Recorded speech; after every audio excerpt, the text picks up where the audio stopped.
বিশ্বকাপে বাজে পারফরম্যান্সের তিরস্কার হিসাবে স্কোয়াডে থাকা পাকিস্তানের ক্রিকেটারদের করা হয়েছে জরিমানা। পিসিবির এমন সিদ্ধান্তে কেউ দিচ্ছে তালি, আবার কেউ দিচ্ছে গালি। টুর্নামেন্ট থেকে বাদ পড়ে এখনও আলোচনায় টিকে আছে পাকিস্তান। এবার সেই আলোচনায় যোগ দিলেন পাকিস্তানের সাবেক পেসার মোহাম্মদ আমির। যদি জরিমানাই সলিউশন হয় তবে সবাইকে জরিমানা করুন। পিসিবির সিলেক্টর থেকে শুরু করে প্রশাসনে যারা আছেন সবাইকে ভুল কম্বিনেশনের জন্য সিলেক্টরদের ধরছেন না কেন, তাদেরকে ডাবল জরিমানা করে দিন। সম্প্রতি এক টক শোতে পিসিবির ম্যানেজমেন্টকে এভাবেই দায়ী করেছেন আমির।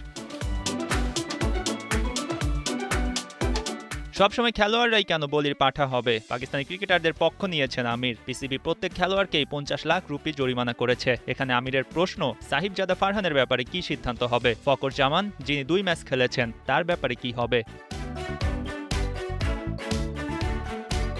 ক্ষোভ ছাড়ার পর অবশ্য সমাধানের পথ বাতলে দিয়েছেন আমির। বলেছেন, ঘরোয়া ক্রিকেটে ইনভেস্ট করার কথা। কোয়ালিটি ক্রিকেটার পেতে চাইলে ডোমেস্টিক ক্রিকেটের বাইরে গিয়ে তা পাওয়া সম্ভব না। শাস্তি যদি দেয়া হয়, একজন খেলোয়াড়কে দল থেকে বাদ দেয়াই সবচেয়ে বড় পানিশমেন্ট বলছেন পাকিস্তানের সাবেক এই বোলার।